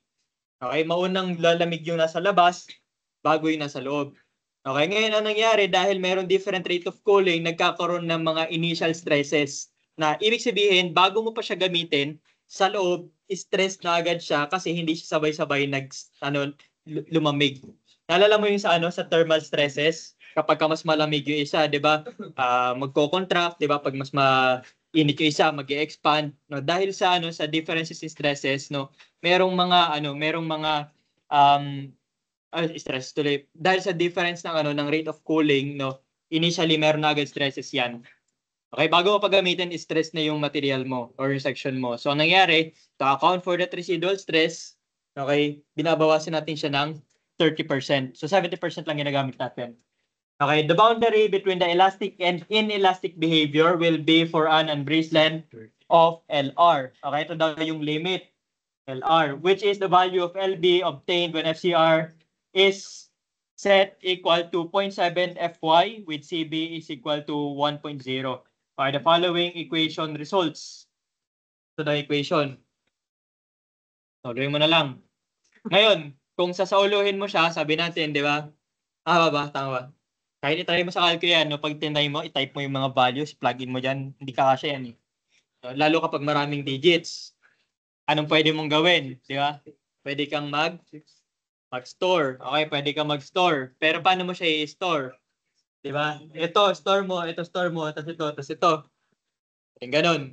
O kaya, sabi natin, kung mahaba yung formula, maghanap ka ng pattern. Okay, yung pattern na nakikita natin. Sabi mo, ito, kamukha nito. Tama? So, pwedeng isolve mo to, i-store mo sa A. Kasi ito, magiging itsura niyan, square root ng A plus square root ng A squared. Di ba? Plus 6.76. Bakit 6.76 yan? Kasi walang remedyo dyan. Okay, pero, ito, di ba? Pwede mong gawing B. Oh, ito, kabaligtaran niya. Tama ba? Ito din yan eh. Kabaligtaran lang eh. So, magiging reciprocal siya. Okay? Yung board exam sa ulo ko to eh. Okay, ginawa ko na lang ng paraan. Okay, gawa mo ng paraan. Okay? Karamihan naman ng mga formula dyan, magkakapamilya yan eh. Magkaka-relate yan. Okay, kung wala mang relation, merong way para ma-simplify siya. So, yun yung gawa mo ng paraan. Okay, kasi yun nga, sabi nga sa'yo, di ba? What if hindi ibigay yung code? Di ba? What if yun na lang yung kailangan mo para pumasa ka? Di ba? Tapos hindi binigay. Di magta-take ka na naman. Di ba? Sayang naman. Di ba? And so, magawa mo ng paraan eh, no? So, pagtiyagaan mo na lang, no? Sabi mo, di ba, isang beses ka lang naman magte-take, di ba? So, isang beses ka lang naman maghihirap, paghirapan mo na ng todo. Isang beses lang naman eh. Kaysa naman sa ano, konting hirap lang, ulit-ulit naman. Di ba? Hindi. Dalawa kami. Nakakapuri yun. Di ba? Ayaw mo nga gawin ng isang beses eh. Di ba? Sayo, ayaw ko na nga mag-aaral eh. Di ba? Ayaw mo pala eh. Ba't mo ulitin? Di ba? Sipaga mo na, di ba? Ayan. So, ngayon sabi, as with columns, inelastic buckling of beams is more complicated than elastic buckling. Di ba, alam mo, inelastic magulo, yung 0.658 raised to something FE over FY times FY yata yun. Okay. Yung magulo. Pero yung isa, 0.877 FE lang. Tama? Dito, katulad nito, ito mas madali din to kumpara doon sa kanina. Okay, ito kasi kung makikita mo, ano lang yan eh, interpolation lang yan. Nakikita mo bang interpolation lang yan? Yeah. Ano itsura niyan? Sabi, ito lang yung diagram yan eh. Diba? Okay. Sabi, pag nandito siya, interpolation lang yan ng MP. Diba? Derivation yan eh. Sabi, nandito yung LB mo. At yung unbraced length pag nasa gitna. Okay, derive natin, no? Ito yung ano mo, yung MP mo. Tapos dito meron kang 0.7, sabi, ano yan? F. Alala mo? F. FYSX. Tama ba? FYSX ba yun? 0.7.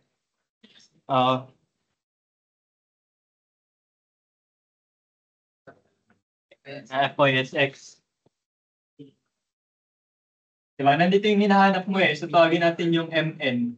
So, paano mo i-set up yun? Sabi, yung limit mo daw dito. Anong limit dito? LP. Tama ba? LP sa drawing. Meron kang LP, LR. Sabi mo, kung malimutan mo ngayon yung formula, di ba? Dahil alam mo kung saan nanggaling, pwede mong gawa ng paraan. Di ba? Pwede mo i-derive eh. Paano mo i-set up yun? MN, di ba? Minus MP over LB minus LP is equal to 0.7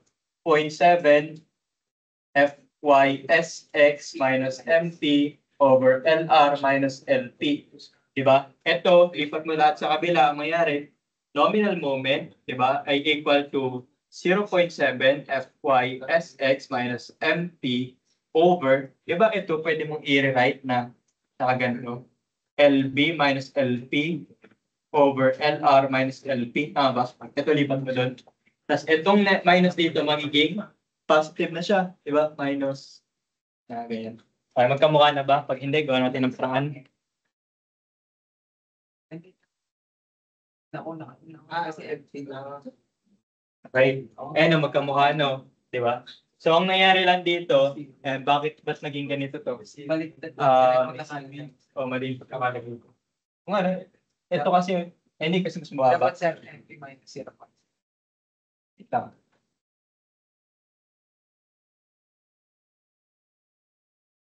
Ay, hindi. Sa ano to? Sa slope kasi niya to eh. Baliktarin natin yung sign. Kasi yung slope niya, pababa. Pababa yung slope niya. Kapag ka sinama mo yun, magiging ano na yan. Magbabaliktad to. Kaya kapag ka ito dinistribute mo, magiging negative ito, is magiging positive ito. Tama ba? Magpabaliktad. Negative slope ka kasi. So magkakaroon ka dito ng ng negative dito, positive to. So kapag ka nire-write mo siya, di ba? So MP, di ba? Minus, and so MP minus 0.7 FYSX times LB minus LP over LR minus LP. Di ba? Tapos meron ka lang ditong multiplier na sabi natin CB. At may CB dyan. Wala lang. Ano yan? Dahil sa kailangan mo i-account yung CB. Para ano lang para additional factor to account yung yung itsura ng moment diagram niya, no? So, may CB ka lang, ito yun. Okay, so yan, alam mo na ngayon. So, sabi natin, sige, basta alam mo, nasa gitna yan, inelastic, di ba? So, inelastic, ang itsura ng formula mo ay yung parang interpolation. Okay? Ngayon, sabi, ayan na, formula mo. Okay? Kung, summary na, no? Malapit na, summary na. Kung yung unbraced length mo ay mas mababa sa LP, ma-attain niya daw yung plastic moment. Kung lumagpas ng LP, so medyo pwede na mag-LTB, pero kung mababa sa LR, di ba mababa sa LR, so inelastic LTB yun. Yung inelastic, yun yung nandun sa straight line na part, yung nag-interpolate. No, kapag lumagpas ka naman doon sa pangalawang limit, which is yung LR, no, kaya formula mo na is itong formula na ito, yung medyo magulo. Okay? So, gawa mo na lang ng paraan yung pagsaulo. No? Sabi mo, teka lang, ito, di ba? Ito, kamukha niya yun. No? O, pwede mapapasimplify mo na naman, di ba? Gawa mo ng paraan. Okay? So, ngayon, non-compact shapes naman tayo. No? So, kasi kanina, compact. Ano ibig sabihin nun? Ibig sabihin, walang mga local failure. Okay? Kapag non-compact, sabi dito, paano daw? Most standard W, M, S, and C shapes are compact. No? May konting non-compact. Tapos, sabi dito, none are slender. Okay, tandaan na. Ang mga sections na makikita mo sa AISC, karamihan compact, may ilang non-compact, pero walang slender. Kailan nangyayari yung slender? Pag nanghula ka. Okay? Pag nanghula ka ng section, gumawa ka ng built-up section, di ba? Kaya natin tinetest yun kasi kapag nanghula ka, di ba? Possible na dahil sa ratio ng width to thickness mo, di ba, nagkakaroon ng mga local buckling. Okay? Pero kung gagamit ka ng standard shapes na provide ng AISC, okay, sabi natin, wala kang may encounter na slender. Okay? Possible lang, worst case scenario is non-compact. Okay? A non-compact beam may fail by, ano yung mga modes of failure niya? Pwede siyang mag-lateral torsional buckling, di ba? Bukod doon, sabi dahil non-compact nga siya, di ba? Pwede siyang mag-flange local buckling din at web local buckling. So, basically, parang ito yung equivalent ng ng slender doon sa column. Naalala nyo? May slender sections, di ba? Kapag lumagpas yung niya, yung dito, yung width to thickness ratio. Tapos sa column, di ba ang nangyari, maglalagay lang tayo ng Q. Naalala nyo yun? Na Q. Okay, dito, iba yung approach. Okay? And so any of these types of failure can be in either elastic range or inelastic range. Okay? So ibig sabihin, yung pag-check ng local failure, yung local buckling, okay, ay i-check mo for both kahit saang case ka pumasok. Di ba LB is less than yung nasa gitna sila ng LP and LR, o kaya kung lumagpas man, di ba? Irregardless. Okay yung point. Okay, palagi mo siyang i-check. Okay, palagi mo siyang i-check. Okay, the strength corresponding to each of these three limit states must be computed and the smallest value will control. Obviously, di ba, meron kang maraming capacity, tatlo masasolve mo. Di ba, yung pinakamaliit, yun yung unang marireach, yun yung mag-govern na capacity niya. Okay? So sabi, for flange local buckling, sabi, if nasa gitna siya nito, okay, so magkakaroon ka ng flange local buckling, di ba? Kapag nasa gitna siya ay non-compact, kung lalagpas siya, siya ay slender. Pero sabi natin, walang slender na standard shape. Okay? Siyempre, yung mga given ko sa iyo galing sa ASC, so standard shape yun. So ano ibig sabihin? Walang chance na mag-slender siya. Okay? Walang chance. Ang chance lang ay mapunta siya doon sa gitna, which is yun yung non-compact. Kung mas mababa siya sa lambda P, compact siya. So walang flange local buckling. Okay? Sabi dito, kaya ito yung formula. Di ba kamukha siya nung, ayun, anong pinagkaiba? Di ba nag-interpolate ka din, pero imbes na unbraced length, ang nire-ratio mo ay yung mga wind to thickness ratio o yung mga lambda. Okay? Anong point? Basically, kung alam mo yun, alam mo na rin to. Tama? Same lang, wala lang siya nung CB. Okay? Again, di ba, additional formula. Pero sabi mo, magkamukha di ba? So, marirelate mo siya. Hindi man siya sa uluhin ng bukod. Di ba? Okay, ito pa, another tip, no, sabi dito, the webs of all hot-rolled shapes in the manual are compact. Ano ibig sabihin?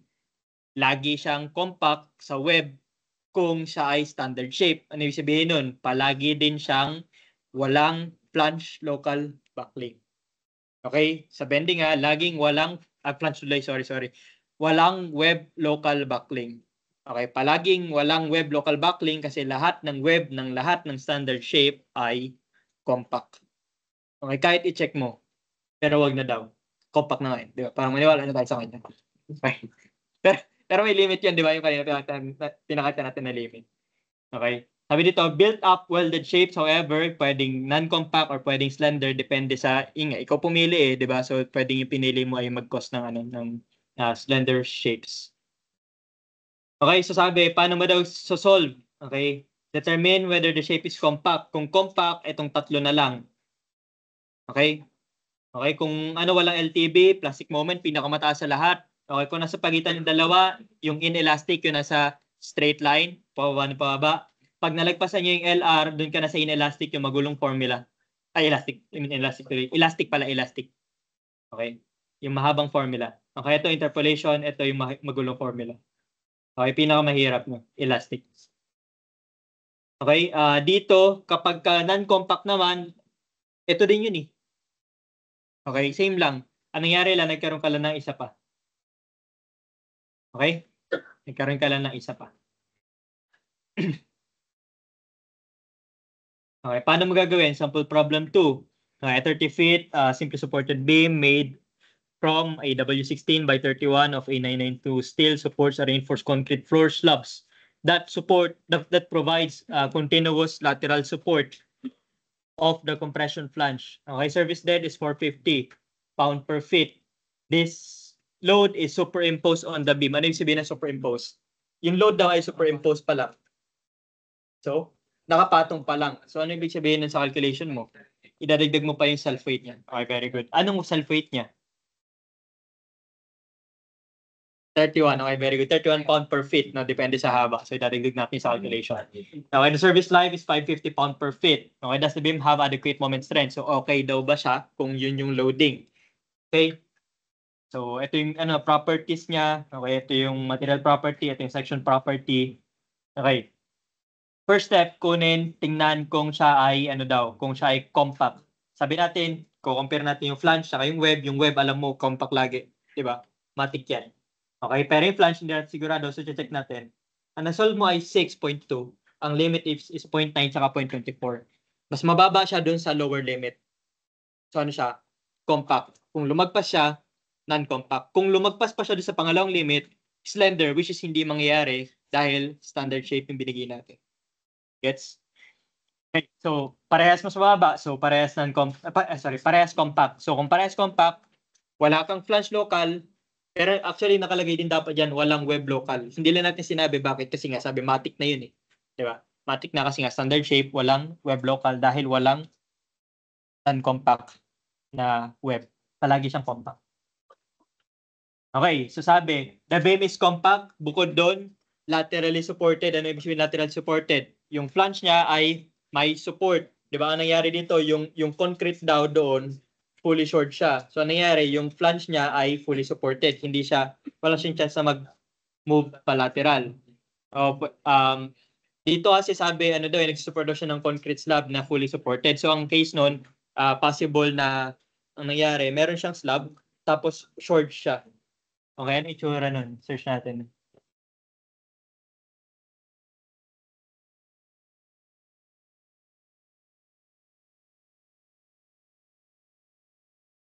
Ay.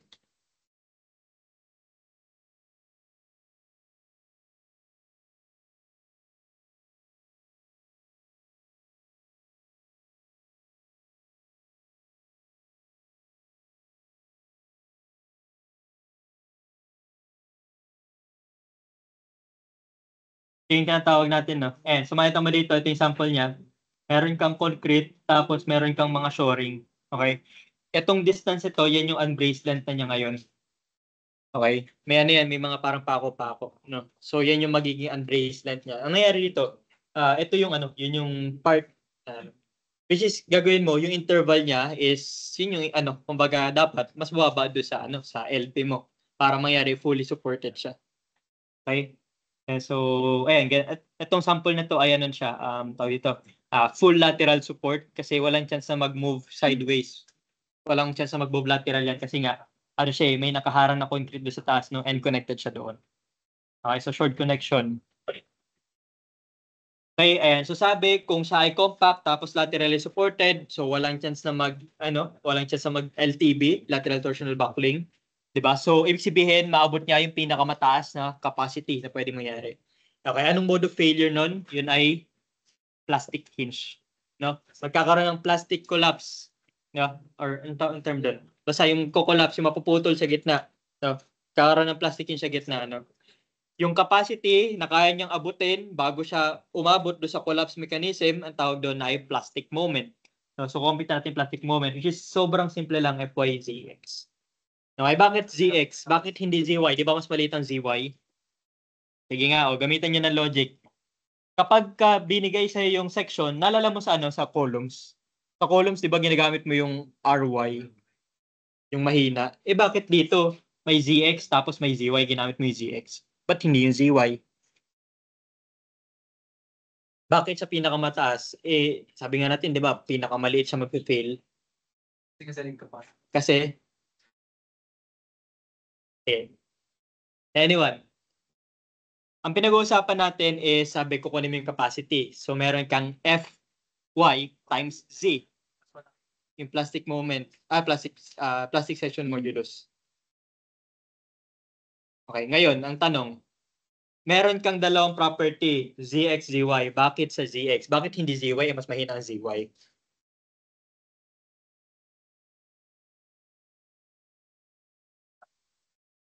Oo, ang kinukuha natin capacity. Capacity, dapat mas mag-govern yung mas mahina. Makukuha mo yung mas mahina kung gagamitin mo yung ZY. Ngayon ang tanong, bakit ZX yung ginamit natin? Kasi malapit na. Kasi, sige, gamitin nyo ng logic. Malay nyo, yun yung sa graph, plastic moment. Sige. Ba't hindi ZY? Ha? Yun nga, mas mag-govern siya dun. Kinukuha mo yung capacity eh. Sabi natin, kapag capacity, mas maliit yung mag-govern. Di ba?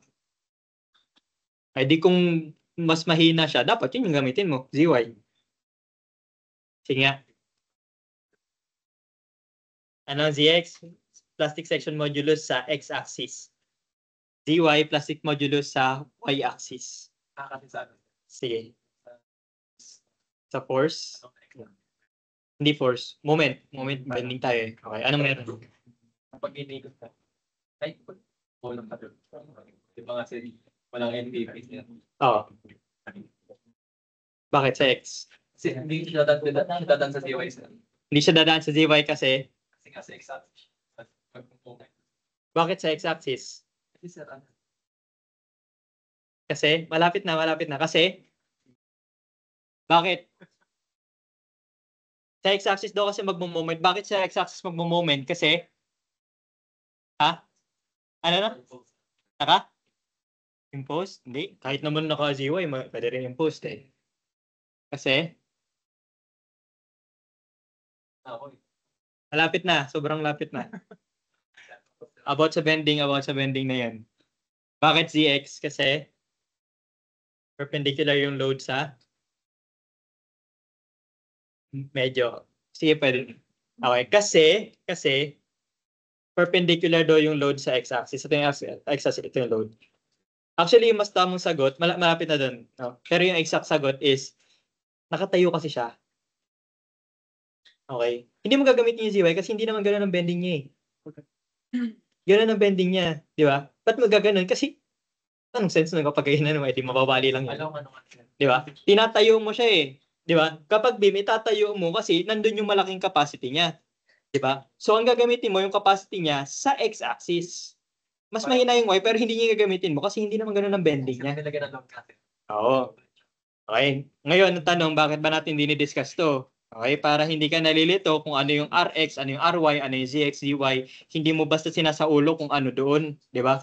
Dapat naintindihan mo bakit yun yung gagamitin. Nakakuha nyo? Okay, intindihin nyo yung process kasi hindi siya mahirap. Mahirap yung formula siguro. Sige, given na mahirap yung formula, di ba? Pero yung process, hindi siya mahirap. Okay? Yung decision making, kung anong gagamitin mong variables, hindi mahirap kung naintindihan mo yung ginagawa mo. Okay, again, bakit ZX? Kasi nakatayo siya eh. So, x-axis ang pinag-uusapan. Bending sa x-axis, ZX, IX ang gagamitin. Tama? Okay, gagamitin mo yung IY at ZY kung meron kang bending sa weak axis. Which is in this case, gravity lang. So, walang bending sa y-axis. Tama? Puro x-axis ang bending. Okay, yun yung reasoning niyan, no? And so, ayan na. So, makuha mo na dyan. So, capacity is 225 kip feet, di ba?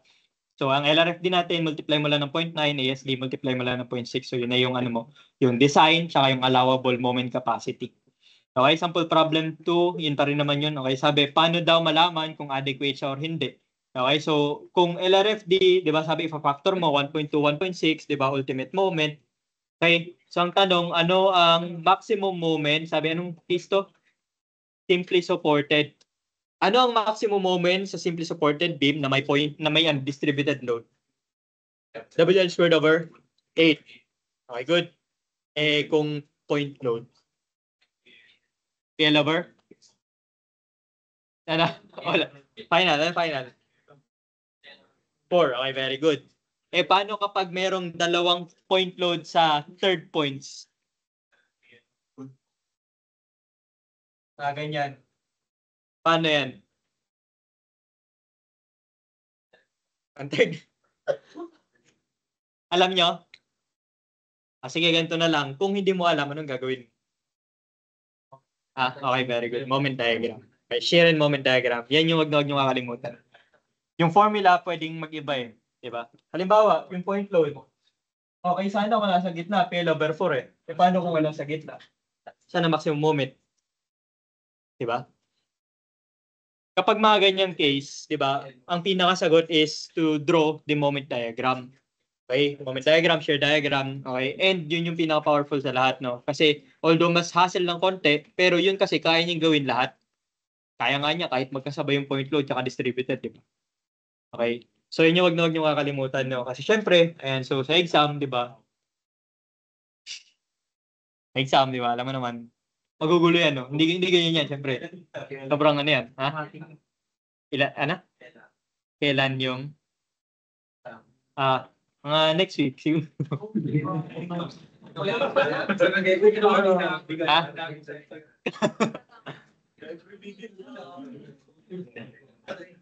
Ikaw lang, tingnan natin, malaman natin. Mga next week or next week.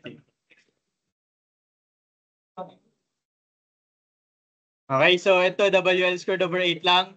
Okay, simple. Diba? Factored, unfactored, compare. Ito compare sa LRFD, ito compare sa ASD.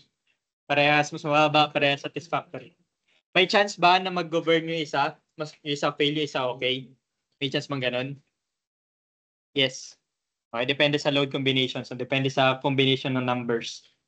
Okay, kung masyadong malaki ang dead load kumpara sa live load, possible mag-burn yung kumbaga sa ASD bagsak. LRFD hindi.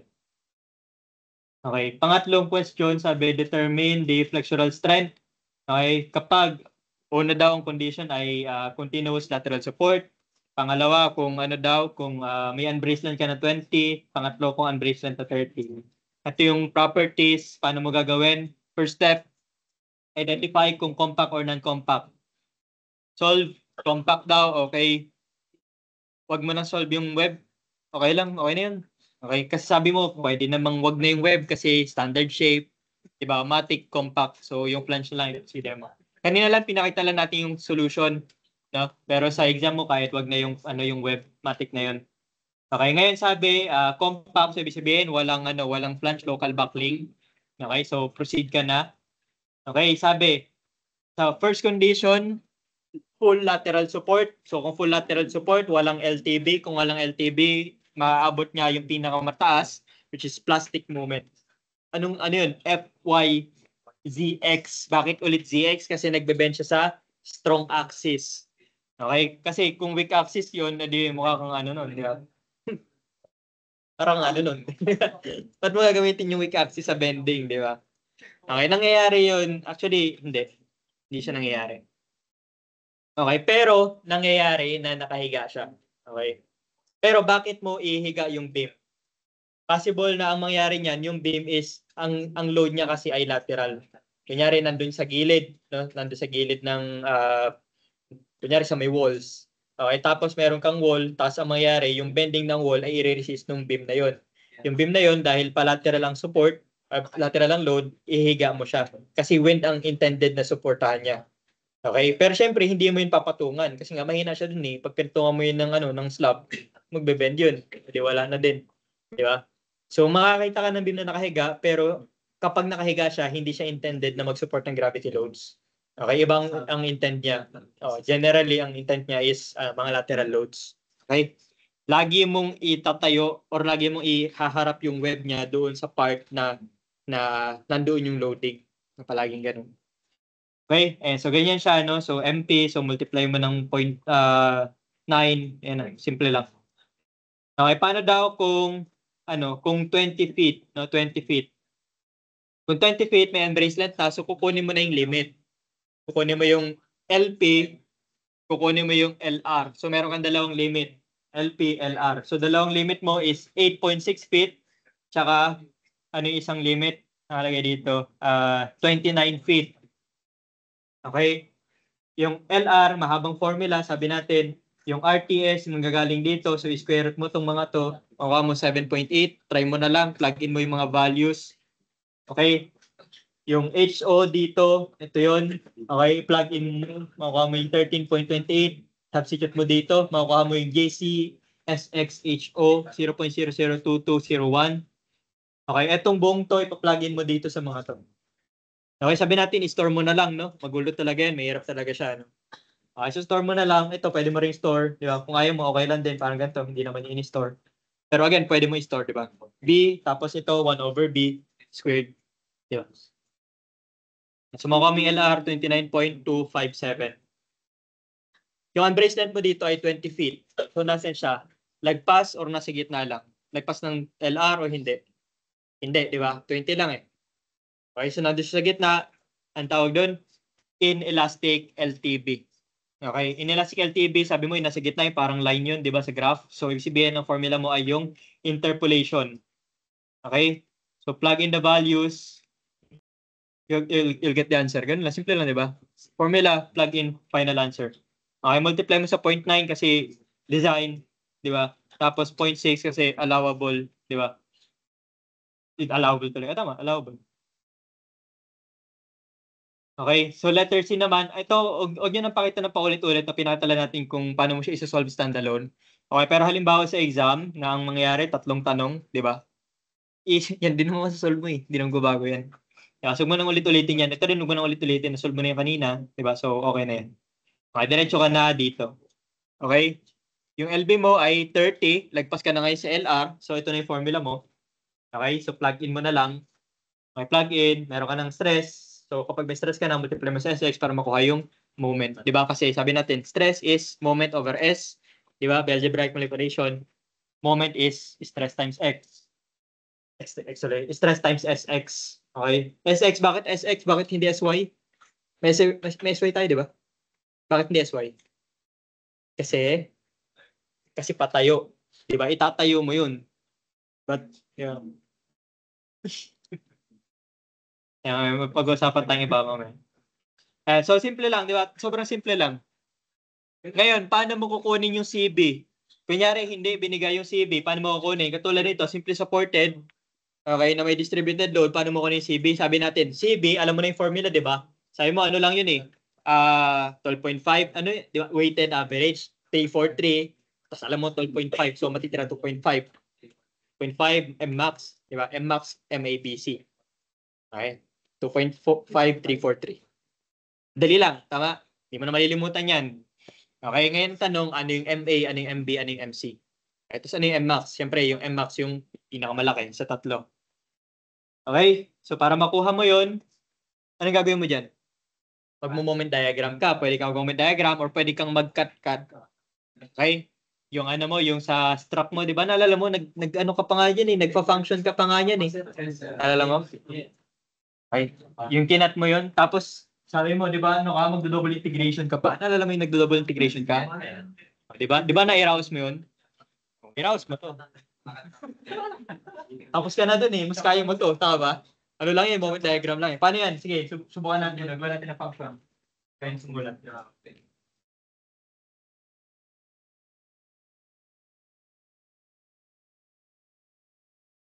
Lagi ito problema ko eh. Bilis mo ubos yung mga ano eh, panulat ko eh. Ha? Wala nga, hindi ko sila maabutan ng ano. Refill. Makahassle.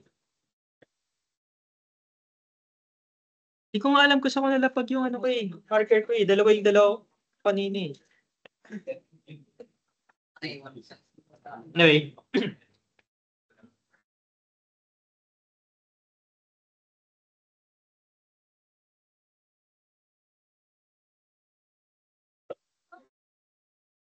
Paano ang positive moment convention natin?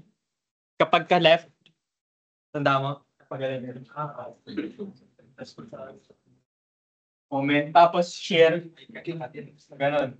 Babawa ka dito. Okay, ang load mo ay, ano to? W, tapos X ka dito. Hindi siya L, tama? Kasi hindi total value eh. Okay, tapos yung reaction mo dito ay W, L over 2. Nalala mo, simple supported. Okay, simple lang. Okay, paano makuha yung moment?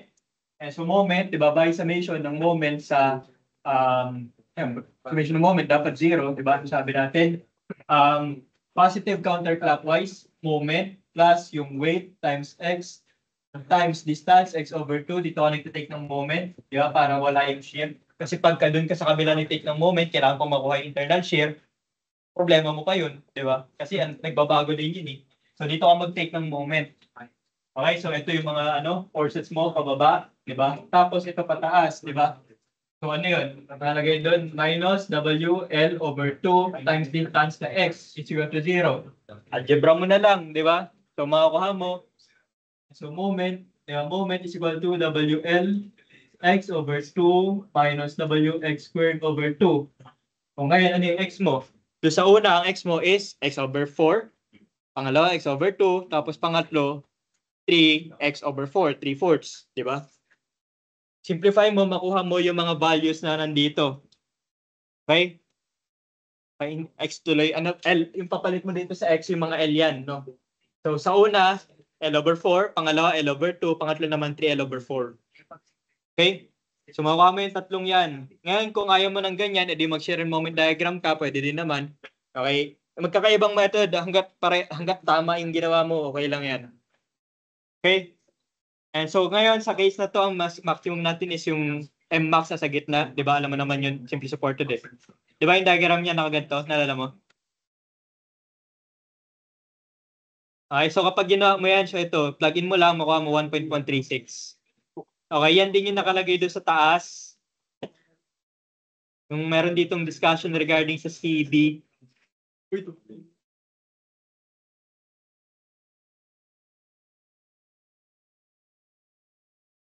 Ito, kung gusto mo sauluhin mo. Kung ayaw mo, okay lang. Kasi kung ayaw mo, pwede mo naman siyang isolve. Nawala. Wala, nawala. ECB yun eh.